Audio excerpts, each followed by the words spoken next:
नमस्कार। मैं शकील अहमद, व्याख्याता इतिहास। स्वागत करता हूं एक बार फिर से आप सभी का अपने YouTube चैनल पर, जिसका नाम है शकील सर ऑनलाइन क्लासेस। हम पढ़ रहे हैं वर्तमान में कछवाहा राजवंश, और कछवाहा राजवंश के पिछले पार्ट 1 में मैंने आप लोगों को दूल्हे राय से लेकर राजा भगवंत दास तक का इतिहास पढ़ा दिया था। आज हम बात करेंगे राजा भगवंत दास के बाद में राजा मान सिंह, और उसके बाद उनके बाद जो शासक उनके आए हैं मिर्जा राजा जय सिंह। तो दो शासकों की मुख्य रूप से मैं यहाँ पे आपसे आज बात करने वाला हूँ। ठीक है, चलिए तो शुरू करते हैं। चलिए तो देखिए, पिछली कक्षा में मैंने आपको बताए थे राजा भगवंत दास। भगवंत दास के बाद उनका पुत्र मान सिंह अगला शासक बनता है। तो मान सिंह का जो शासनकाल हमको मिलता है, ये मिलता है सन 1589 से लेकर सन 1614 ईस्वी। मैंने आपको बताया था कि जब मान सिंह पटना में थे उस वक्त इनका राज्यभिषेक हो गया था। सन 1589 में जब राजा भगवंत दास की मृत्यु हुई, उस वक्त मान सिंह बिहार का सूबेदार था और पटना में रह रहा था। वहीं पर रहते हुए सन 1589 ईस्वी में राजा मान सिंह का राज्यभिषेक करवा दिया गया था। ठीक है ना। चलिए तो कुछ जानकारी इनके बारे में आपको पहले दे देता हूँ। राजा मान सिंह के बारे में बहुत उनकी वीरता के किस्से देखो प्रसिद्ध हैं इतिहास में। लगभग सभी दुनिया जानती है कि राजा मान सिंह ने कितना विशाल साम्राज्य अकबर के लिए खड़ा किया, काबुल को जीता, बंगाल बिहार उड़ीसा की जो जीत है वो भी राजा मान सिंह के लिए ही जानी जाती है। तो एक बहुत बड़े सूरमा हुए हैं राजा मान सिंह। तो उनके बारे में एक कहावत बहुत प्रचलित है, जन्नी जने तो ऐसो जन जैसा मान मरद, समंदर खांड पखालियो काबुल बांधी हद। इस प्रकार आप देखें यहाँ पर कहने वाला जो कवि है वो इस प्रकार कहना चाहता है कि जन्नी ऐसा पूजन जैसा, मानसिंह जैसा मर्द, समंदर खांड पखालियो यानी समंदर तक आप देखें उसने अपना राज्य का विस्तार किया, काबुल बांधी हद यानी काबुल तक अपने राज्य की सीमा। हालांकि उसका खुद का राज्य नहीं था लेकिन अकबर का राज्य था, तो अकबर के राज्य की सीमाएं काबुल तक उसने बांध दी थी। हद यानी सीमा, तो काबुल तक उसने अपनी सीमाएं स्थापित कर दी। तो इस प्रकार आप देखें यहाँ पे राजा मान सिंह एक बहुत बड़े शासक के तौर पे जाने गए हैं। राजा मान सिंह का जन्म हुआ था मौजमाबाद। आजकल अगर हम बात करें तो जयपुर जिले के अंदर सांभर के निकट एक कस्बा हमको मिल जाएगा मौजमाबाद। तो सांभर के निकट मौजमाबाद में इनका जन्म हुआ था। ये माना जाता है राजा मान सिंह जब गर्भ में थे, इनकी माता जी के गर्भ में थे, तो किसी बड़े पुरोहित ने एक भविष्यवाणी की थी। उस वक्त इनके दादाजी शासक हुआ करते थे राजा भारमल। तो राजा भारमल से ये कहा कि ये बच्चा जो गर्भ में पल रहा है एक बहुत बड़ा सूरमा, एक बहुत बड़ा योद्धा, एक शासक होगा। लेकिन थोड़ी गड़बड़ी यह है कि अगर ये बच्चा घर में ही, अगर आपके यहाँ आमेर में अगर जन्म लेगा तो इस बच्चे की आयु बहुत कम होगी। तो अगर आप इस बच्चे को घर से दूर रखें और 12 साल तक दूर रखें, 12 साल तक ये अपने परिवार वालों से दूर रहे, नजरों से दूर रहे, तो इस बच्चे की आयु बहुत लंबी हो सकती है। तो इस प्रकार माना जाता है राजा भारमल ने इस बच्चे की माता को यानी मान सिंह की माता जी को मौजमाबाद भिजवा दिया, और वहीं पर रहते हुए राजा मान सिंह का जन्म हुआ। और राजा मान सिंह अपने शुरुआती 12 साल तक परिवारजनों से दूर रहा। किसी भी परिवार के व्यक्ति ने उससे कोई मुलाकात नहीं की, जैसा कि पुरोहित की भविष्यवाणी थी कि अगर कोई भी व्यक्ति 12 साल की उम्र से पहले मान सिंह से मुलाकात करेगा, परिवार का कोई व्यक्ति, तो मान सिंह की उम्र पे इसका फर्क पड़ेगा, उसकी उम्र कम होगी, घट जाएगी। तो इस तरीके से राजा मान सिंह ने एक तरीके से देखें तो घर परिवार से दूर रहकर अपनी शुरुआती जिंदगी के 12 साल व्यतीत किए, और यहाँ मौजमाबाद में इनका जन्म होता है। ठीक है। अकबर से जहां तक पहली मुलाकात की बात है तो वो मैं आपसे पिछली कक्षा में मैंने आपसे अकबर और हरका बाई का विवाह की बात की थी। तो यहाँ अगर हम बात करें तो जनवरी 1562 में रतनपुरा नाम की एक जगह पड़ती है सांभर के पास ही, इस जगह पर मानसिंह की पहली मुलाकात अकबर के साथ हुई थी। उस वक्त राजा मान सिंह, राजा नहीं कहना चाहिए, कुंवर मान सिंह कहना चाहिए मुझे अभी, क्योंकि अभी राजा नहीं बने। तो कुंवर मान सिंह की उस वक्त 12 वर्ष की आयु थी। कुंवर मान सिंह जब पहली बार अकबर से मिले थे तो अकबर ने उनको देखकर एक मजाक किया। कहते हैं राजा मान सिंह जो थे उनका रंग थोड़ा काला था, तो अकबर ने मजाक मजाक में मान सिंह से कहा कि मान सिंह एक बात बताएं, जब ईश्वर रंग रूप बांट रहा था सभी को तो उस वक्त आप कहाँ थे? तो राजा मान सिंह भी बहुत बड़े हाजिर जवाब थे, तो तुरंत उन्होंने अकबर को यहाँ पे एक जवाब दिया। राजा मान सिंह ने कहा कि बादशाह, जब रंग रूप बढ़ रहा था तो मैं ईश्वर से अपने लिए दोबारा ताकत मांगने चला गया। ठीक है, मैंने ईश्वर से पहले ताकत ले ली, ठीक है, फिर रंग रूप बढ़ रहा था तो मैंने सोचा कि दुनिया में जाकर रंग रूप का मुझे क्या करना है, मुझे तो बादशाह अकबर का राज्य संभालना है। बादशाह अकबर का साम्राज्य का वजन मेरे कंधों पे आने वाला है, तो उसके लिए मुझे रंग रूप नहीं, मुझे ताकत की जरूरत है। तो मैं रंग रूप लेने के बजाय वापिस ईश्वर के पास गया और मैंने ईश्वर से प्रार्थना करी कि हे ईश्वर, इस रंग रूप की बजाय मुझे ताकत दोबारा दे दो, ताकि दुनिया में जाकर मैं मुगल बादशाह अकबर का साम्राज्य का जो वजन है वो अपने कंधों पे उठा सकूं। कहते हैं इस बात को सुनकर अकबर बहुत प्रसन्न हुए और उसकी हाजिर जवाबी से प्रसन्न हुए, और इस प्रकार अकबर ने वहीं पर निश्चय किया कि मानसिंह को अपने साथ रखा जाए। उस वक्त मात्र 12 वर्ष की आयु थी मानसिंह की, जब अकबर उसे प्रसन्न मिलता है और उसे प्रसन्न होकर उसको अपनी सेवा में ले जाता है। यानी राजा मानसिंह मात्र 12 वर्ष की आयु में अकबर की सेवा में चले जाते हैं। ठीक है, चलिए तो उसके बाद आगे बढ़ते हैं। राजा मानसिंह का राज्याभिषेक हुआ था पटना में। मैंने जैसे कहा सन 1589 में इनका राज्याभिषेक हुआ था पटना बिहार। उस वक्त राजा मानसिंह बिहार के सूबेदार थे। जब इनके पिताजी की मृत्यु हुई तो वहीं पटना में रहते समय इनको राज्याभिषेक इनका करवा दिया गया। ठीक है, और अकबर की जहां तक बात करें तो मुगल बादशाह अकबर ने इनको 2 उपाधियां दी थी। एक उपाधि इनको दी थी फरजंद। फरजंद का मतलब क्या होता है? फरजंद का मतलब होता है बेटा। ठीक है, ध्यान रखना है, फरजंद का मतलब क्या होता है? बेटा। तो इसको फरजंद की उपाधि दी। सेकंड ग्रेड में इस प्रश्न को पूछा गया है। एक उपाधि इनको अकबर ने और दी थी, ये उपाधि है मिर्जा राजा। ठीक है, राजा तो आप समझते हैं, मिर्जा मैं आपको पिछली कक्षा में बताया था, मिर्जा खुसरो के साथ भी बताया था, फिर रिपीट कर देता हूं। मुगल खानदान के जो राजकुमार होते थे उन तमाम राजकुमारों को मिर्जा की उपाधि प्रदान की जाती थी। ठीक है, तो इस प्रकार आप देखें अकबर उसे अपने राजकुमारों की तरह मिर्जा की उपाधि प्रदान करते हैं। चलिए इसके बाद आगे बढ़ते हैं। जहां तक बात आती है मनसब की, तो अकबर ने शुरुआती जीवन में राजकुमार मानसिंह को 5000 का मनसब दिया था। ठीक है, शुरू में ये चीज आपको थोड़ा ध्यान रखनी है। अकबर ने शुरू में मानसिंह को 5000 का मनसब दिया था, लेकिन अकबर ने उसे 5000 से बढ़ाकर 7000 जो किया था, ये किया था सन 1604 ईस्वी में। अकबर की मृत्यु निकट थी, 1605 ईस्वी में तो अकबर की मृत्यु हो गई थी। तो ऐसे समय में आप देखें अकबर ने अपने अंतिम समय में मानसिंह का मनसब 5000 से बढ़ाकर 7000 कर दिया था। और मैंने आपको पिछली कक्षा में बता भी दिया था कि इस मौके पे उसका मनसब बढ़ाकर एक काम और भी किया था। अकबर ने मानसिंह को अपने पोते शहजादे सलीम यानी जहांगीर के पुत्र मिर्जा खुसरो का संरक्षक भी नियुक्त किया था, क्योंकि मिर्जा खुसरो के मामा भी लगते थे मानसिंह। मिर्जा खुसरो की मां मानबाई और उनके भाई मानसिंह। तो इस तरीके से आप देखें अकबर ने अंतिम समय में इसका मनसब बढ़ाकर 7000 कर दिया था। एक चीज आपको ध्यान रखनी है कि मुगल काल में, मैं अकबर के समय की अगर मैं बात करूं तो अकबर के जीवन काल में अकबर ने केवल 2 ही लोगों को 7000 का मनसब प्रदान किया था। ये कौन कौन थे जिनको अकबर ने मनसब प्रदान किया था? एक तो अकबर के ही परिवार के व्यक्ति हैं जिनका नाम आता है मिर्जा अजीज कोका। मिर्जा अजीज कोका, ठीक है, ये अकबर के बुआ के लड़के थे, उनकी फूफी के लड़के थे। तो एक तो अकबर ने इनको दिया था 7000 का मनसब, और दूसरा आप देखें यहां पर उन्होंने जो मनसब दिया था वो दिया था राजा मानसिंह को। ठीक है, इससे बड़ा मनसब अकबर ने केवल अपने राजकुमार शहजादे सलीम को ही दिया था। शहजादे सलीम को दिया था 10,000 का मनसब। ठीक है ना। तो एक सवाल यहां पे ध्यान रखना है कि अकबर ने राजपुताने में सबसे ऊंचा मनसब किसको दिया था? ठीक है, तो वो दिया था राजा मानसिंह को। कितने का मनसब दिया था? 7000। यहां पे एक बार प्रश्न एग्जाम में पूछा गया था, आरएस एग्जाम था, उस आरएस एग्जाम में यहां पे प्रश्न पूछा गया था, और लोग बाग क्या करते हैं, थोड़ा जल्दबाजी ज्यादा करते हैं, क्योंकि सब्र नाम की तो चीज है ही नहीं आजकल लोगों में, है ना। बेसब्रे किस्म के लोग बाग हैं। ठीक है, जैसे वीडियो देखते हैं, मेरे वीडियो भी पूरा देखते नहीं है। ठीक है, अधूरा आधा अधूरा वीडियो देखते हैं, फिर उसी चीज में से प्रश्न करते रहते हैं। ठीक है, जो चीज वीडियो में अच्छे से समझा दिए फिर उसी में से प्रश्न पोस्ट कर रहे हैं। तो ये चीज पता नहीं क्या आप लोग में इतना सब्र नहीं है, तो मुझे समझ में नहीं आता। जब आप पूरा वीडियो ही नहीं देख सकते, ठीक है, चीज को अच्छे से समझना ही नहीं चाहते, तो फिर सिलेक्शन तो फिर आपके लिए बहुत दूर की बात है। हालांकि आपको मेरी बात कड़वी जरूर लगेगी, लेकिन ये सच्चाई है। तो थोड़ा सब्र भी इंसान में होना चाहिए। पहले आपको प्रश्न पढ़ना चाहिए, प्रश्न के चारों ऑप्शन पढ़ना चाहिए, ठीक है ना, फिर उसके बाद आपको अपना जवाब दर्ज करना चाहिए। अब मैं आपको बता रहा हूं प्रश्न आरएस में क्या था।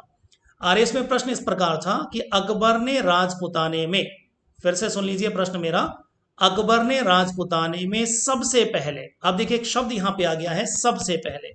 चलिए मैं इसको ठीक है, सबसे पहले यहां पे प्रश्न में एक चीज आ गई है, अकबर ने राजपुताने में सबसे पहले सबसे ऊंचा मनसब किसे प्रदान किया था? अब ऑप्शन में मानसिंह दे रखे हैं, ठीक है, ऑप्शन में यहां पर भारमल भी दे रखा है। अब बहुत सारे लोग बाग क्या करते हैं, उठा के मानसिंह को कराते हैं। अब आप प्रश्न को समझ नहीं पा रहे। देखिए प्रश्न क्या है, अकबर ने राजपुताने में सबसे ऊंचा मनसब किसको दिया था? तो मैंने आपको बताया कि भारमल को अकबर ने 5,000 का मनसब प्रदान किया था, ठीक है ना। अब आप देखिए भारमल को सबसे पहले, यहां बात आ रही है सबसे पहले की, क्योंकि मानसिंह पोता है, भारमल दादा है, तो भारमल सबसे पहला राजपूत व्यक्ति है, सबसे पहला राजपूत शासक है जिसने अकबर की अधीनता स्वीकार की है। तो भारमल को राजपुताने में सबसे पहले और सबसे ऊंचा 5,000 का मनसब प्रदान किया गया था। इसके बाद भारमल के पश्चात उसके बेटे भगवंत दास को भी 5,000 का मनसब दिया गया था, और फिर उसके बाद मानसिंह को मिला था 7,000 का। अगर प्रश्न यह होता अकबर ने राजपुताने में सबसे ऊंचा मनसब किसे प्रदान किया, तो आप मानसिंह कर सकते थे। लेकिन आप देखिए यहां पे उस वाले प्रश्न में क्या था, सबसे पहले शब्द ये जुड़ा हुआ था। तो ये थोड़ा सा आपको ध्यान रखना है, सब्र के साथ प्रश्न को पढ़ना है, चारों ऑप्शन को पढ़ना है, ठीक है, और वीडियो को भी सब्र के साथ देखना है। आप लोगों की बहुत बड़ी कमजोरी देखने में आ रही है कि आप क्या करते हैं, आप वीडियो को स्किप करते रहते हैं, उसके बाद केवल जो है नोट्स उतारने का आप लोग काम कर रहे हैं। तो अगर ऐसा ही करेंगे तो जवाबदेही खैर आप ही की होगी, मेरा कुछ नहीं है। मैं आपके लिए पूरा मैटर दे के जा रहा हूँ, ठीक है। कल को कोई चीज़ रह जाती है तो मेरे वीडियो में आपके लिए सारा उत्तर है। अगर आप वीडियो पूरा नहीं देखते तो उसकी जिम्मेदारी फिर आपकी बनती है, ठीक। चलिए, तो यहाँ पे राजा मानसिंह को 7,000 का मनसब मिलता है, राजपुताने में सबसे ऊंचा मनसब मिलता है। दूसरी बात आती है, अकबर ने राजा मानसिंह को अपने नवरत्नों में शामिल किया और उसे प्रधान सेनापति नियुक्त किया था। देखिए यहाँ पे एक चीज आप समझ लीजिए, अपने पूरे भारतीय इतिहास में 2 शासक ऐसे हुए हैं जिनके दरबार में 9 बड़े विद्वान रहते थे, और उन 9 बड़े विद्वानों को हम नवरत्न के नाम से जानते हैं, ठीक है। एक तो थे चंद्रगुप्त विक्रमादित्य, गुप्त वंश के शासक हैं चंद्रगुप्त विक्रमादित्य, जिनके दरबार में 9 बड़े विद्वान रहते थे, ठीक है, जिनमें कालिदास एक बहुत बड़ा नाम आता है, ठीक है, वराहमिहिर का नाम आता है, धनवंतरी का नाम आता है, ठीक है, बेताल भट्ट का नाम आता है, शंकु का नाम आता है। तो बड़े बड़े विद्वान थे, 9 विद्वान, उनको नवरत्न कहते हैं।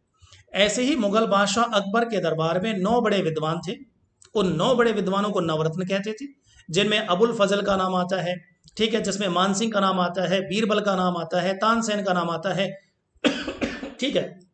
इस प्रकार आप देखें यहाँ पर, तो अकबर के दरबारी नवरत्नों में भी मानसिंह शामिल है, और अकबर ने उसे अपना प्रधान सेनापति भी नियुक्त किया है। इसके बाद देखें तो अकबर ने क्या किया, सन 1585 ईस्वी में मानसिंह को काबुल का सूबेदार नियुक्त किया। मैं बताया था आपको, मुगल काल में प्रांत को बोलते थे सूबा, प्रांत को बोलते थे सूबा, और प्रांतपति, प्रांत का मुखिया, उसे कहा जाता था सूबेदार, ठीक है। तो अकबर ने क्या किया, सन 1581 में काबुल का सूबेदार हुआ करता था मिर्जा हाकिम, जो अकबर का सौतेला भाई था, उसने विद्रोह कर दिया। अकबर ने उस विद्रोह को कुचला, और उस विद्रोह को कुचलने के बाद मानसिंह को काबुल का सूबेदार नियुक्त किया, ठीक है। अच्छा, यहां पर कुछ लोगों का यह भी मानना है कि मानसिंह के शासनकाल में आमेर रियासत बहुत तेजी के साथ तरक्की करती है।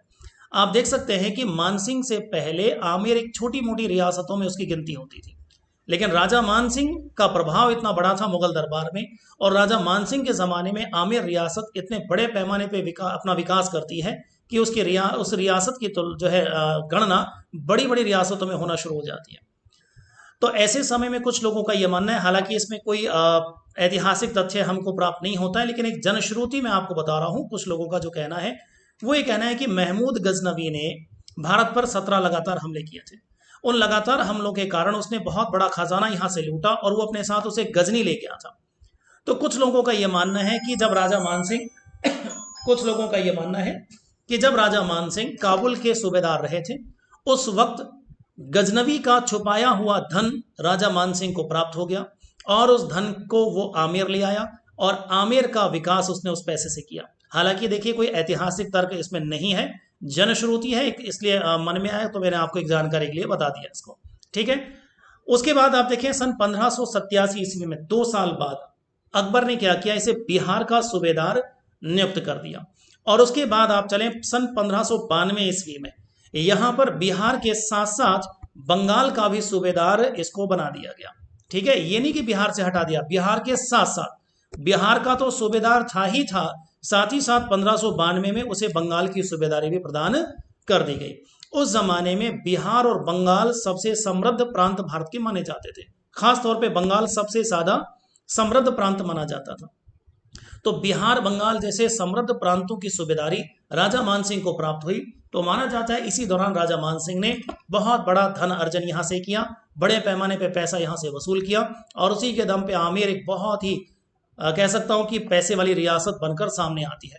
अगर हम आज़ादी के समय तक की बात करें तो आज़ादी के समय राजस्थान में 19 रियासत थी। उन 19 रियासतों में सबसे ज्यादा रईस रियासत के तौर पे जयपुर रियासत को गिना जाता था। ठीक है, और राजा मानसिंह के जमाने में आप देखें इस रियासत ने अपना आर्थिक रूप से बड़ा कह सकते हैं आर्थिक रूप से विकास करना शुरू किया था। इसके बाद देखिए राजा मानसिंह जब बिहार में रह रहे थे तो यहीं पर बिहार में रहते हुए इन्होंने मानपुर अपने नाम पर मानपुर नाम का नगर बसाया, और बंगाल में रहते हुए इसने अकबर नगर नाम का नगर बसाया। असल में क्या था, उस जमाने में बंगाल की राजधानी हुआ करती थी टांडा। ठीक है, बंगाल की राजधानी का नाम क्या था, टांडा नाम हुआ करता था। तो मानसिंह ने क्या किया, बंगाल की राजधानी टांडा को स्थानांतरित कर दिया दूसरी जगह पर, और ये दूसरी जो जगह है ये कहलाती है राजमहल। ठीक है, ये जगह आजकल बिहार में है राजमहल।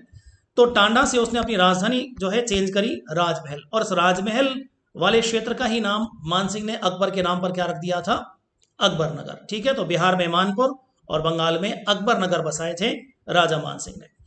यहीं पर एक घटना और घटती है। जब राजा मानसिंह बंगाल के सूबेदार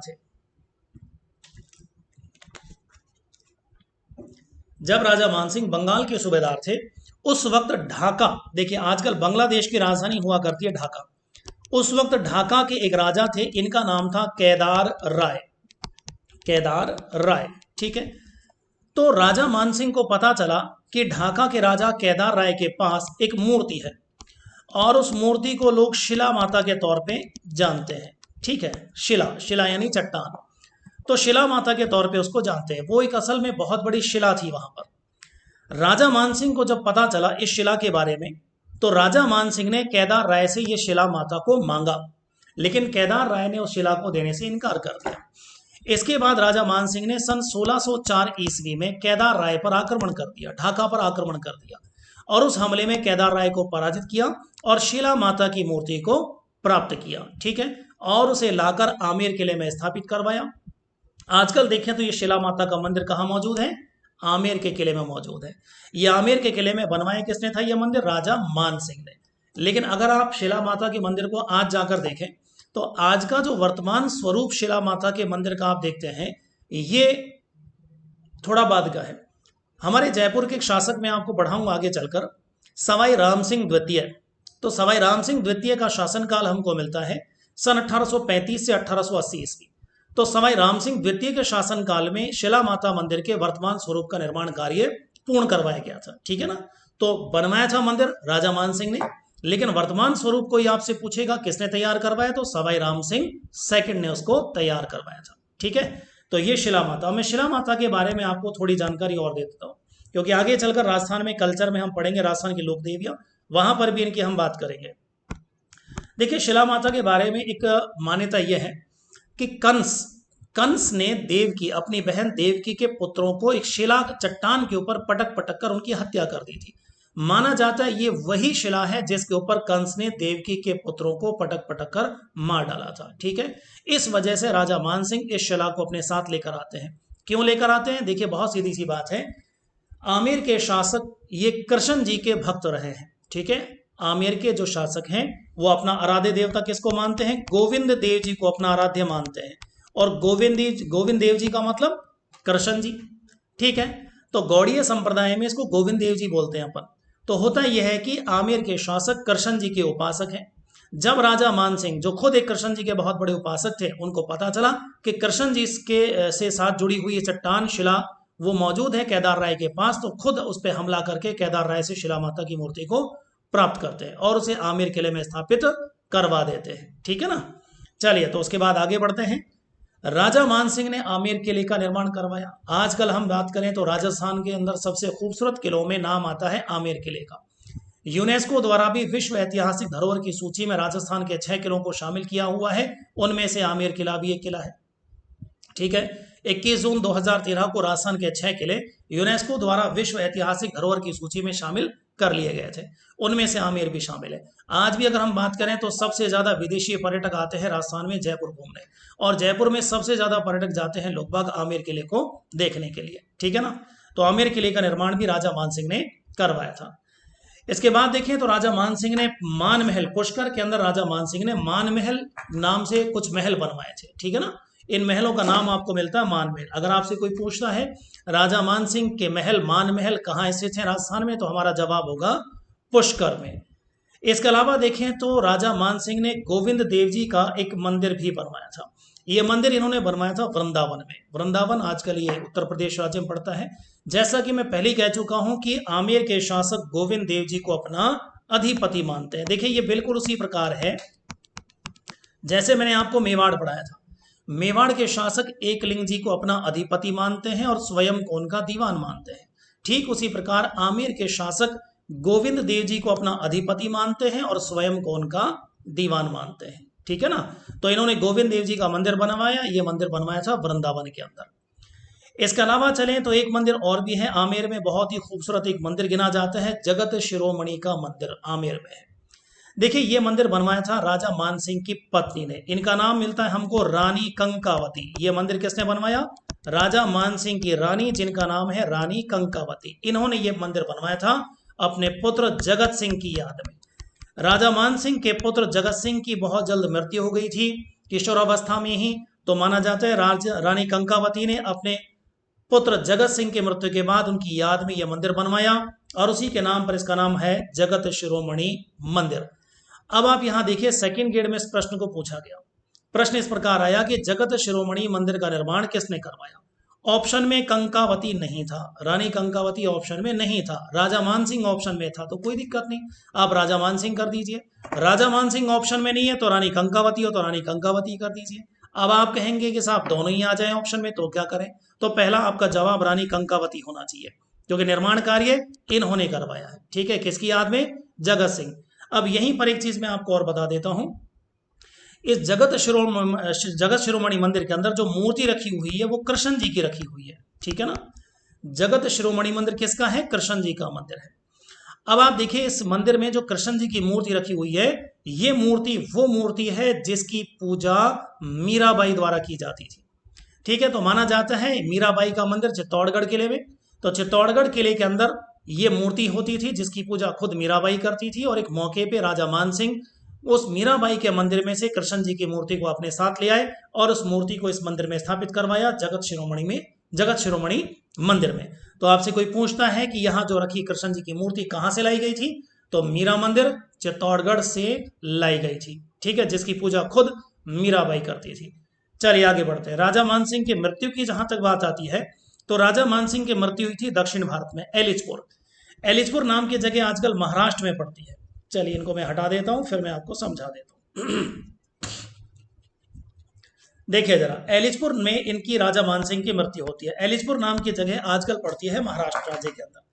देखिए होता यह है कि मैंने आपको पिछली कक्षा में भी बताया कि सन 1605 ईस्वी में मुगल बादशाह अकबर की मृत्यु हो चुकी, और अकबर की मृत्यु के बाद अगला मुगल बादशाह कौन बनता है? जहांगीर। ठीक है ना। जहांगीर जब मुगल बादशाह बनता है तो उसके बाद मुगल बादशाह जहांगीर के ही पुत्र मिर्जा खुसरो ने क्या किया था? पिछली कक्षा में पूरी कहानी बता चुका। मिर्जा खुसरो ने अपने पिता जहांगीर के विरुद्ध विद्रोह कर दिया था। इस विद्रोह में राजा मान सिंह ने किसकी मदद कर दी? मिर्जा खुसरो की मदद कर दी।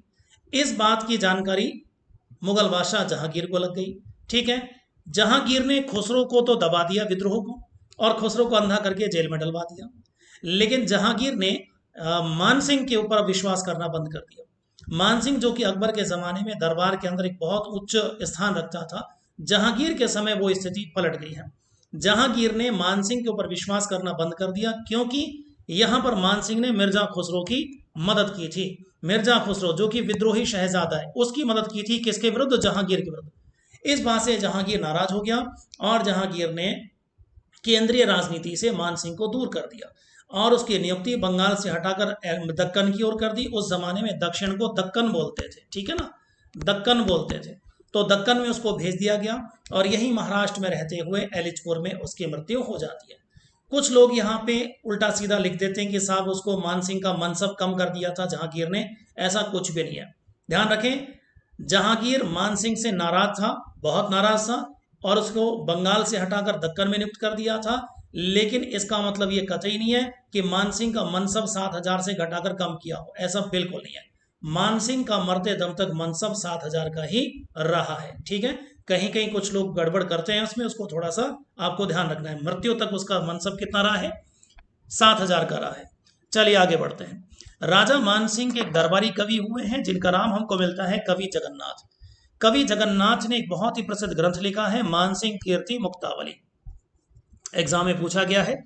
इसके अलावा देखें तो इनके एक और दरबारी कवि हैं जिनका नाम है राम मुरारी दास। इन्होंने ग्रंथ लिखा था जिसका नाम है मान प्रकाश। इसके अलावा देखें तो अन्य दरबारी विद्वानों में भी सेकंड ग्रेड में नाम पूछा गया है सुंदरदास और हरिनाथ। ये दोनों का नाम सेकंड ग्रेड एग्जाम में पूछा गया है कि सुंदरदास और हरिनाथ किस राजा के प्रमुख दरबारी विद्वान के तौर पे जाने जाते हैं। तो ये राजा मान सिंह के प्रमुख दरबारी कवि हैं। इनके अलावा हाया बारहट की बात करें, ये भी राजा मान सिंह के प्रमुख दरबारी विद्वान थे। ठीक है, इसके अलावा मैं एक विद्वान की बात और आपसे करूंगा, पुंडरीक विट्ठल की। ये कौन है पुंडरीक विट्ठल? राजा मान सिंह के छोटे भाई थे माधो सिंह। ठीक है, ये माधो सिंह राजा मान सिंह के छोटे भाई है। माधो सिंह के दरबारी कवि थे पुंडरीक विट्ठल। देखिए ऐसा है, राजा मान सिंह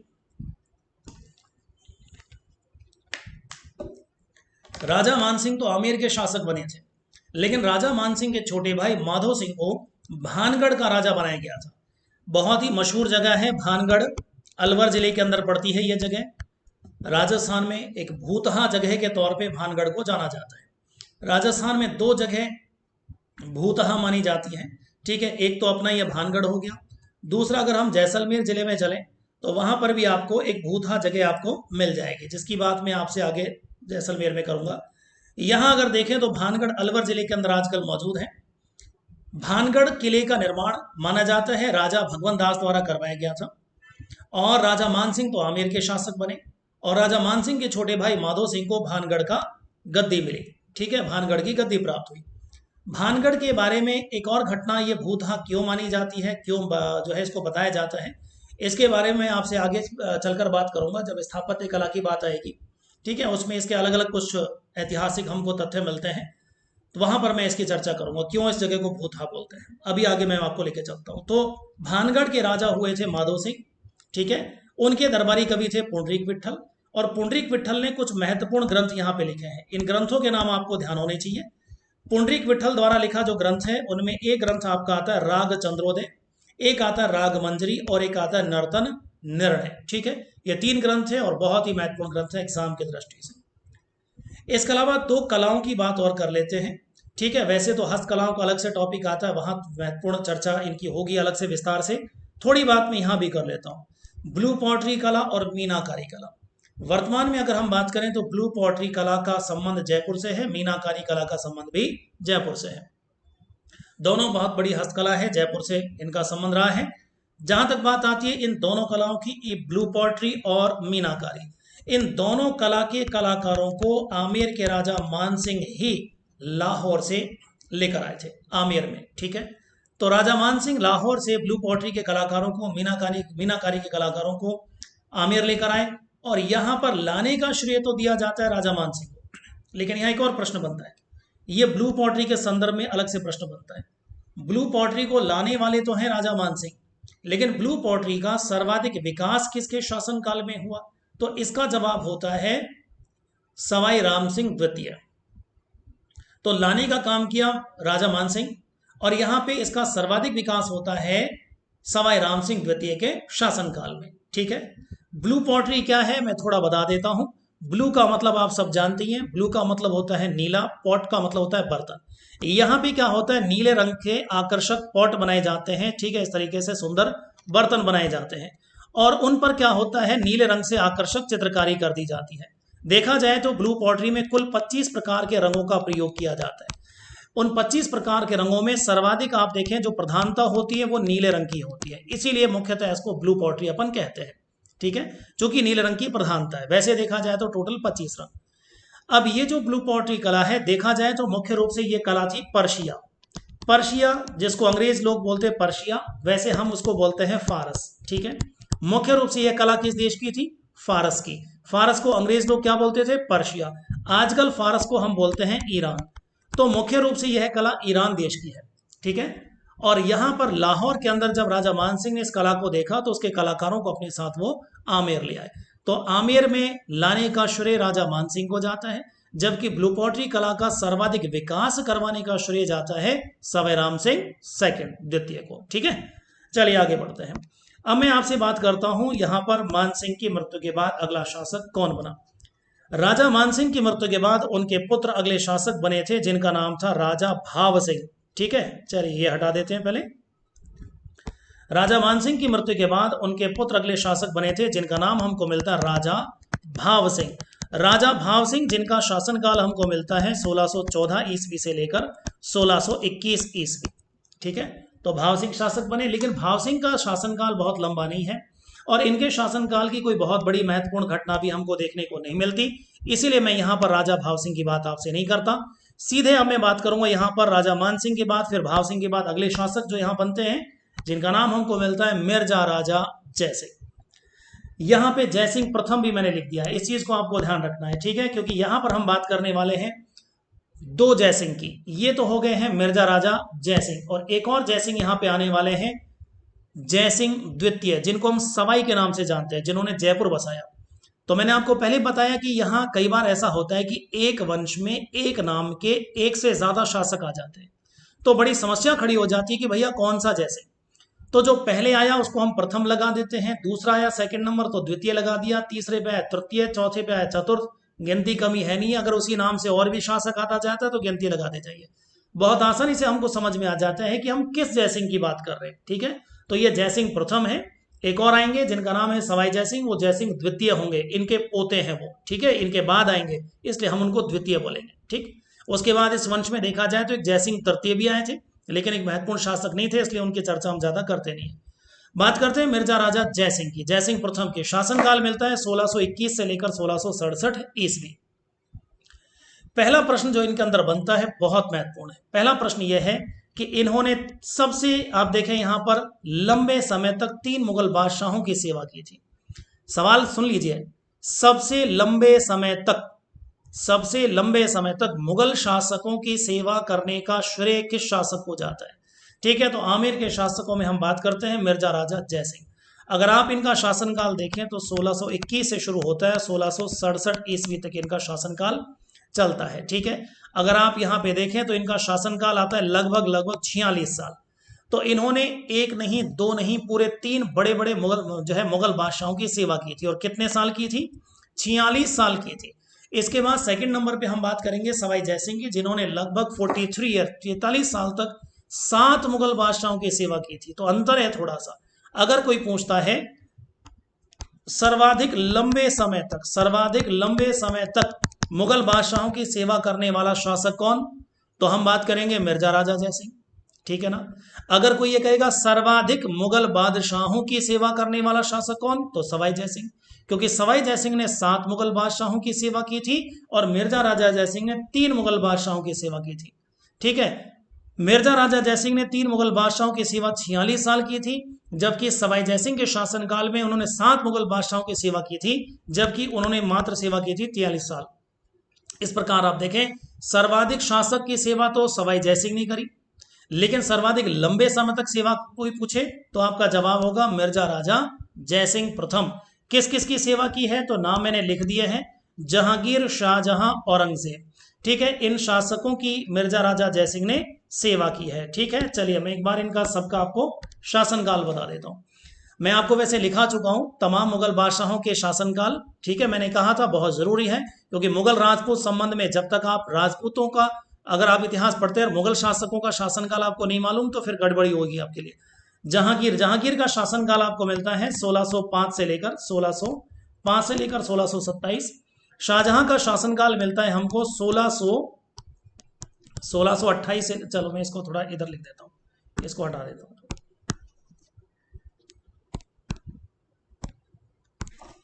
थोड़ी जगह कम मिल रही है, मैं दूसरा पेज देखिए।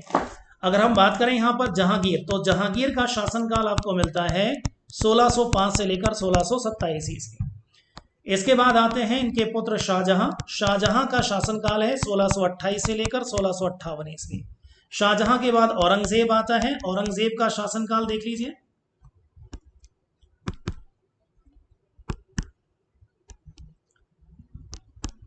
चलिए देखिए जरा, तो औरंगजेब का शासनकाल देख लीजिए। औरंगजेब का शासनकाल आपको मिलता है 1658 से लेकर सन 1707 ईस्वी। ठीक है, अब आप मिर्जा राजा जयसिंह का शासनकाल देखिए। मिर्जा राजा जयसिंह का शासनकाल है 1621 से लेकर 1667 ईस्वी। इसका मतलब यह हुआ कि मिर्जा राजा जयसिंह जब गद्दी पर बैठे थे 1621 ईस्वी, उस वक्त मुगल बादशाह कौन चल रहे थे? जहांगीर। ठीक है, शाहजहां की तो पूरे जीवन काल इन्होंने सेवा की। और औरंगजेब की हम बात करें तो 1658 से लेकर 1667 लगभग 9 वर्षों तक इन्होंने औरंगजेब की सेवा की थी। तो सबसे लंबे समय तक मुगल बादशाहों की सेवा करने का श्रेय जाता है मिर्जा राजा जयसिंह को। ठीक है, 3 शासक जहांगीर, शाहजहां, औरंगजेब, इनके नाम आरएएस एग्जाम में पूछे गए हैं, आपको ध्यान रखना है।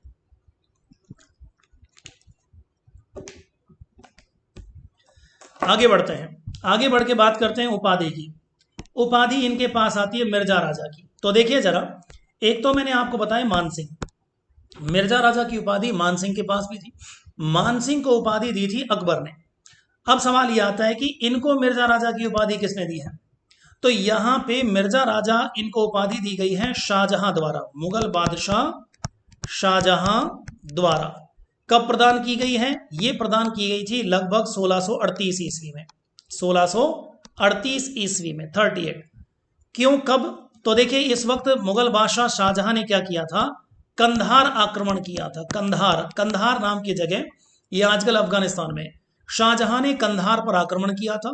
उस कंधार आक्रमण के दौरान, उस कंधार अभियान के दौरान शाहजहां ने इनकी सेवाओं से प्रसन्न होकर इनको 1638 ईस्वी में ये मिर्जा राजा की उपाधि प्रदान की थी। ठीक है ना, ये आपको ध्यान होनी चाहिए कि मिर्जा राजा की उपाधि किसने दी थी, कब दी थी और किस युद्ध अभियान के दौरान इसको उपाधि प्रदान की गई थी।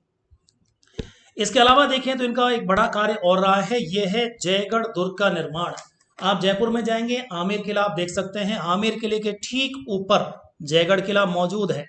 ये जयगढ़ किला शुरू में इसका निर्माण देखा जाए तो जयगढ़ किला इससे पहले कहलाता था चील का टोला। ठीक है, या चील का टोला इसको बोला जाता था। ठीक है, जयगढ़ किला जब नहीं था, इससे पहले राजा मान सिंह ने इस जगह पर एक छोटी सी गढ़ी बनवाई थी और उस गढ़ी को बोलते थे चील का टोला। इसी जगह पर मिर्जा राजा जयसिंह ने किले का निर्माण करवाया और उस किले का निर्माण मिर्जा राजा जयसिंह के नाम पर ही क्या होता है? जयगढ़ किला। केवल जयगढ़ किला ही नहीं बनवाया, किला बनवाने के साथ साथ मिर्जा राजा जयसिंह ने काम और भी किया था। मुगलों से छिपकर इस किले में तोप ढालने का कारखाना भी मिर्जा राजा जयसिंह ने स्थापित करवाया था। उस जमाने में तोप केवल मुगल इसको बनाना जानते थे। मिर्जा राजा जयसिंह ने मुगलों के साथ अपने संबंधों का फायदा उठाते हुए वहां से तोप बनाने का कारखाना, या कह सकता हूं तोप बनाने का काम सीखा और जयगढ़ किले में मुगलों से छिपकर उस तोप ढालने के कारखाने को स्थापित करवाया था। यही वो कारखाना था जहां आगे चलकर सवाई जयसिंह के शासनकाल में 1720 ईस्वी में उस वक्त उस जमाने की दुनिया की सबसे बड़ी तोप जयबाण तोप का निर्माण कार्य करवाया गया था। ठीक है, और जयबाण की बात मैं आपसे बात करूंगा सवाई जयसिंह में अगले पॉइंट पर। अभी हम बात करते हैं जयगढ़ किला बनवाया। ठीक है, और ये जयगढ़ किले के अंदर इन्होंने तोप ढालने का कारखाना भी बनवाया था। मिर्जा राजा जयसिंह के समय की बहुत ही महत्वपूर्ण घटना देखने को मिलती है। यह घटना है पुरंदर की संधि। पुरंदर की संधि जून 1665 ईस्वी। इस पुरंदर की संधि को किया था मिर्जा राजा जयसिंह ने किसके साथ? शिवाजी के साथ। ठीक है, सवाल बहुत महत्वपूर्ण है। यह संधि हुई थी मिर्जा राजा जयसिंह और शिवाजी के बीच में। कब हुई थी? जून 1665 ईस्वी में। पुरंदर नाम की जगह पर पुरंदर का एक किला है जो महाराष्ट्र में है। इस पुरंदर किले में संधि हुई थी, इसको पुरंदर की संधि भी कहते हैं। देखिए, इस घटना को समझ लीजिए, मैं आपको इसको पूरा डिटेल से समझा देता हूं। देखिए होता क्या है, चलिए इनको मैं हटा देता हूं पहले। तो चलिए देखिए होता क्या है, यहां पर मुगल बादशाह औरंगजेब जब बनता है तो औरंगजेब ने शिवाजी को कुचलने के लिए सबसे पहले 1660 ईस्वी में एक अभियान भेजा था। ठीक है, सबसे पहले अभियान भेजा था सन 1660 ईस्वी में, लेकिन यह अभियान उसका सफल नहीं हो पाया। ठीक है, इसके बाद आप देखें लगभग सन 1662 में इसने एक दूसरा और अभियान भेजा, इसमें भी इसको कोई सफलता नहीं मिली। चलिए मैं नाम भी आपको साथ साथ बताते हुए चल देता हूँ। ठीक है, चलिए ताकि थोड़ा सा अच्छा सा क्लियर हो जाएगा। देखिए मैं बताता हूँ आप इसे। तो देखिए 1660 ईस्वी में औरंगजेब ने क्या किया, सबसे पहले शाइस्ता खां को भेजा था। शाइस्ता खां, इसको भेजा था शिवाजी के विरुद्ध 1660 में। शाइस्ता खां औरंगजेब का मामा भी लगता है। इसको भेजा जाता है शिवाजी के विरुद्ध, और 1660 से लेकर लगभग 1662 ईस्वी तक ये वहां पर महाराष्ट्र में रहकर शिवाजी के विरुद्ध कार्रवाई करता है, लेकिन शिवाजी को पकड़ने में इसे खास कोई कामयाबी नहीं मिली। लेकिन एक चीज जरूर हो गई, और वो ये थी शाइस्ता खां ने शिवाजी के जो पूना के महल हैं, इन पूना के महलों पर अधिकार कर लिया। और यहां पर शाइस्ता खां ने क्या किया, पूना के महलों में अपना निवास बना लिया। पूना के महल जिनमें शिवाजी का बचपन गुजरा, शिवाजी पूना के महलों के चप्पे चप्पे से वाकिफ थे, जानकार थे। तो शिवाजी को मालूम था कि कौन सा रास्ता कहाँ गुजरता है। तो रात के समय शिवाजी ने पूना के महल पर आक्रमण कर दिया। उस आक्रमण में शाइस्ता खां तो बुरी तरह से घायल हुआ अचानक हुए हमले में, और शाइस्ता खां का जो बेटा था उस हमले में, अचानक हुए हमले में मारा गया। इस हमले में शाइस्ता खां का अंगूठा भी कट गया था। इस प्रकार आप देखें शाइस्ता खां को करारी शिकस्त मिली। शिवाजी रात में अचानक हमला करता है, लूटपाट करता है, रातों रात किले पे हमला करके वो जंगलों में जाके फिर चले जाते, छुप जाते हैं। सुबह जब लोगों को, नगरवासियों को इस बारे में पता चला, तो आप देखें यहाँ पे मुगलों की काफी जो है यहाँ पर बदनामी हुई कि देखिए इतनी बड़ी सेना लेकर आप बैठे हैं, और शाइस्ता खां इतना बड़ा सेनानायक है, इतनी बड़ी सेना लेकर बैठा है, और एक छोटा सा व्यक्ति आता है शिवाजी अपने कुछ सैनिकों के साथ और हमला करके इतना बड़ा नुकसान पहुंचाकर यहाँ चला जाता है। इस प्रकार अगर हम देखें तो शाइस्ता खां को काफी किरकिरी इसकी हुई, और मुगल बादशाह औरंगजेब को जिस बारे में जानकारी मिली, तो मुगल बादशाह औरंगजेब ने शाइस्ता खां को यहाँ से हटा दिया, और शाइस्ता खां के स्थान पर अब उन्होंने भेजा जोधपुर के राजा, ठीक है, जोधपुर के राजा जसवंत सिंह को। इस प्रकार आप देखेंगे जोधपुर के राजा जसवंत सिंह को भेजा जाता है अब लगभग 1663 ईस्वी में शिवाजी के विरुद्ध। लेकिन महाराजा जसवंत सिंह को भी शिवाजी के विरुद्ध कोई सफलता हाथ नहीं आई। ठीक है, इसके बाद आप देखें शिवाजी, औरंगजेब ने अपने पुत्र शहजादे मुअज्जम को भी लगा दिया था इस कार्य में, लेकिन शहजादे मुअज्जम को भी कोई सफलता नहीं मिली। इसके बाद सन 1665 ईस्वी में औरंगजेब ने तमाम अधिकार देते हुए मिर्जा राजा जयसिंह को शिवाजी के खिलाफ भेजा। मिर्जा राजा जयसिंह एक बहुत बड़े सेनानायक थे, बुद्धिमान व्यक्ति थे, अच्छे कूटनीतिज्ञ थे, बड़े सेनापति थे, हर तरीके से आप देखें योग्य थे। इन्होंने जाते ही एक ही झटके में शिवाजी को घेराबंदी में ले लिया, और इस प्रकार आप देखें शिवाजी को संधि करने पे मजबूर कर दिया। आखिरकार दोनों के बीच में एक संधि हुई, पुरंदर की संधि। यह संधि पुरंदर किले में हुई थी, जून 1665 ईस्वी में हुई थी। इस संधि के समय एक विदेशी यात्री जिसका नाम हमको मिलता है मनु जी, ये भी इस संधि के समय यहाँ पर प्रत्यक्षदर्शी था, उसने भी संधि को प्रत्यक्ष देखा है। ठीक है, तो ये संधि हो गई। इस संधि के तहत देखिए क्या क्या बातें हुई। इस संधि में यह तय हुआ कि शिवाजी औरंगजेब की अधीनता स्वीकार करेगा। है पुरंदर की संधि के देखिए शर्तें क्या क्या है। पहली शर्त तो ये कि शिवाजी औरंगजेब की क्या करेगा, पहली शर्त शिवाजी जो है वो औरंगजेब की अधीनता स्वीकार करेगा। शिवाजी औरंगजेब की अधीनता स्वीकार करेगा, एक तो ये हो गया। ठीक है, दूसरी शर्त यहां पे रखी गई है, उस जमाने में शिवाजी ने मुगलों से 35 किले छीन लिए थे। तो यहां पर क्या हुआ कि मिर्जा राजा जयसिंह ने उन 35 में से 23 किले 23 किले वापस छीन लिए। ठीक है तो और बाकी आप देखें किले किसके पास रहने दिए, शिवाजी के पास रहने दिए। इसके अलावा एक शर्त और थी, शर्त यह थी कि दक्षिण भारत में बीजापुर रियासत है जो मुगलों की दुश्मन है। यहां शिवाजी से यह वचन लिया गया कि जब मुगल सेना बीजापुर पे आक्रमण करेगी तो शिवाजी महाराज आपको बीजापुर के खिलाफ हमारी मदद करनी होगी। शिवाजी ने यह भी कबूल कर लिया, और इसी समय शिवाजी के एक पुत्र हैं जिनका नाम हमको मिलता है शंभाजी। शिवाजी ने अपने पुत्र शंभाजी को मुगल दरबार में भेज दिया। देखिए मैंने कहा था उस जमाने में परंपरा भी थी, जब भी कोई व्यक्ति मुगलों की अधीनता स्वीकार करता है तो या तो शासक स्वयं जाता है, या अगर स्वयं नहीं जा पाता तो जमानत के तौर पे अपने बड़े पुत्र को मुगल दरबार में भेजा जाता है। संभाजी मुगल दरबार में चले गए और मुगल बादशाह औरंगजेब ने संभाजी को 5,000 का मनसब प्रदान कर दिया। ठीक है, अब एक साल गुजर गया। देखिए संधि हो गई। संधि के तहत मुगल और शिवाजी के बीच में शांति स्थापित हो गई। ये संधि हुई थी जून 1665 ईस्वी में। ठीक है, इसके बाद एक साल लगभग गुजर गया, आ गया लगभग सन 1666 ईस्वी। 1666 ईस्वी जब आ जाता है, औरंगजेब मिर्जा राजा जयसिंह के ऊपर दबाव बनाता है कि शिवाजी को मेरे दरबार में भेजिए।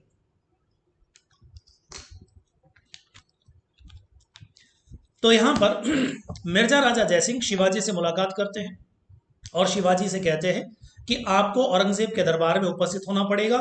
मुगल बादशाह औरंगजेब लगातार इसका मेरे ऊपर दबाव बना रहे। शिवाजी महाराज कहते हैं कि ठीक है, मैं अगर उसके पास चला तो जाऊंगा, औरंगजेब के पास, लेकिन वहां अगर मेरी जान को खतरा हुआ तो इसकी गारंटी क्या होगी।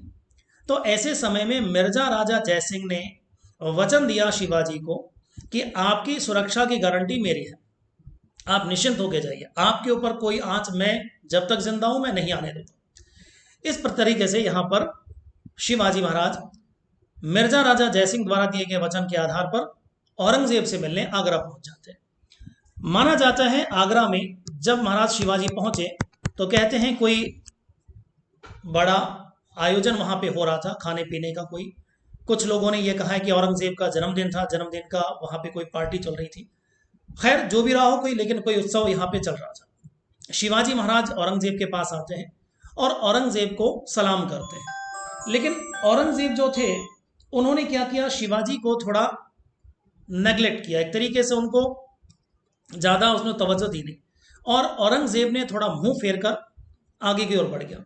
शिवाजी ने कहते हैं दूसरी बार भी सलाम किया, तीसरी बार भी सलाम किया, लेकिन औरंगजेब ने कोई भी जवाब शिवाजी को नहीं दिया। तो शिवाजी महाराज को यहीं पर महसूस तो हो गया था कि यहां आकर मैंने ठीक तो नहीं किया, लेकिन चलो अब आ ही गए हैं तो देखा जाएगा, आगे कुछ गड़बड़ तो होगी। यहां आप देखिए अगले दिन क्या हुआ, आगरा में मुगल दरबार लगा। उस दरबार में सभी लोग शामिल हुए, शिवाजी महाराज भी शामिल हुए। उस जमाने में एक परंपरा थी, जैसे मान लीजिए ये मुगल बादशाह है यहाँ पर, ठीक है, इनके सामने यहाँ पर उनके मनसबदार खड़े होते हैं, दरबार के अंदर उनके मनसबदार खड़े होते हैं। मनसबदारों की मैंने आपको बताई थी रैंक होती है, जात से उनके रैंक का पता चलता है। मनसबदार 10 से लेकर 10,000 तक के होते थे। ठीक है, तो यहां जो आगे खड़े होते थे वो उच्च मनसबदार होते थे। जैसे मान लीजिए उदाहरण के लिए यहाँ पे 7,000 के मनसबदार खड़े हैं, उनके पीछे खड़े होते थे 5,000 के मनसबदार, और उनके पीछे और छोटे मनसबदार, जैसे मान लीजिए 3,000 के मनसबदार, इस प्रकार। तो रैंक होती थी, बड़े मनसबदार आगे होंगे, 7,000 ही, 5,000 ही पीछे होंगे, फिर और 3,000 ही और पीछे होंगे। जब शिवाजी महाराज अगले दिन मुगल दरबार में पहुंचे तो उनको 5,000 का मनसब देकर उनको भी 5,000 मनसब वाली लाइन में उनको खड़ा कर दिया गया। शिवाजी महाराज को यह बात पसंद नहीं आई। शिवाजी ने यह केस मुगल बादशाह औरंगजेब से शिकायत करी कि बादशाह सलामत, 1 साल पहले मेरा बेटा आया संभाजी, उसको भी आपने 5,000 का मनसब दिया और मुझको भी आपने 5,000 का मनसब दिया, और दोनों पिता पुत्र को बराबर आपने मान लिया। तो पहली बात तो ये गलत है कि मेरे बेटे में मुझ में कोई अंतर आपने नहीं रखा। दूसरे यहीं पर एक चीज और आती है, देखिए मैंने आपसे कहा था कि शिवाजी ने औरंगजेब ने शिवाजी के विरुद्ध जोधपुर के राजा जसवंत सिंह को भेजा था। ठीक है, महाराजा जसवंत सिंह को भेजा था, लेकिन महाराजा जसवंत सिंह को शिवाजी के विरुद्ध कोई सफलता नहीं मिली थी। उल्टा शिवाजी ने कई मौकों पे जसवंत सिंह की सेना को पराजित किया था। ऐसे समय में यहां पर देखिए शिवाजी महाराज खड़े हैं 5,000 की मनसबदारी वाली लाइन में, और ठीक उनके आगे खड़े हुए हैं 7,000 मनसबदार महाराजा जसवंत सिंह। तो शिवाजी कहता है कि बादशाह औरंगजेब, जिस जसवंत सिंह को मैंने कई बार मौकों पे युद्ध में पराजित किया, वो मेरे आगे खड़ा है 7,000 के मनसबदार वाली लाइन में, और मुझे आपने 5,000 मनसबदार बनाकर मुझे पीछे खड़ा कर रखा है, तो ये तो ठीक नहीं। यहीं पर औरंगजेब को मौका मिल गया। शायद औरंगजेब भी मौका तलाश कर रहा था कि कब मुझे मौका मिले और शिवाजी को बंदी बनाओ। यहीं पर आप देखिए औरंगजेब ने शिवाजी को बंदी बनाने का आदेश जारी कर दिया कि आपने दरबार के शिष्टाचार का उल्लंघन किया है, इसलिए आपको बंदी बनाया जाता है। शिवाजी महाराज को बंदी बना लिया गया, और बंदी बनाकर उसे कहाँ रखा गया? आगरा में जयपुर भवन होता था उस जमाने, सॉरी एक सेकेंड मैं ठीक कर लेता हूं उसको, जयपुर भवन नहीं बोलना चाहिए इसको, चलिए इसको ठीक करता हूं। उस जमाने में आगरा के अंदर एक आमेर भवन होता था, ठीक है, आमेर भवन होता था। उस आमेर भवन के अंदर, जो आगे चलकर जयपुर भवन के नाम से भी जाना गया कहीं कहीं पर तो देखिए उस आमेर भवन के अंदर उसको शिवाजी को नजरबंद कर दिया गया और शिवाजी की नजरबंदी किसको सौंपी गई? ये सौंपी गई राम सिंह को। और ये राम सिंह कौन है? राम सिंह मिर्जा राजा जयसिंह के पुत्र हैं। सॉरी,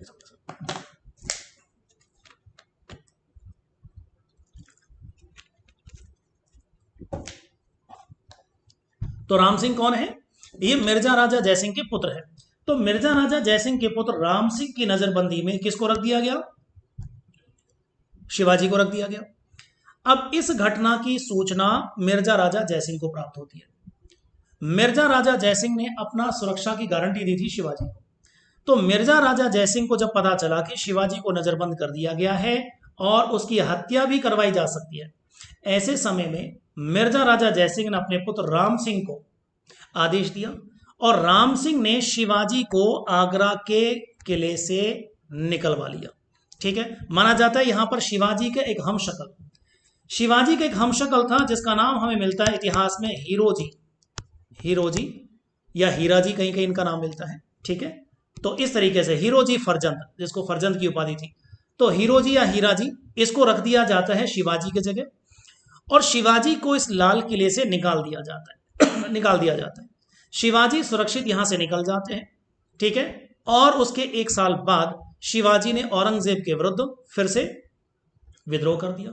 इस तरीके से आप देखें शिवाजी आते जरूर हैं आगरा में मिर्जा राजा जयसिंह कहने पर, लेकिन यहां आगरा के लाल किले से बहुत जल्दी वो फरार भी हो जाते।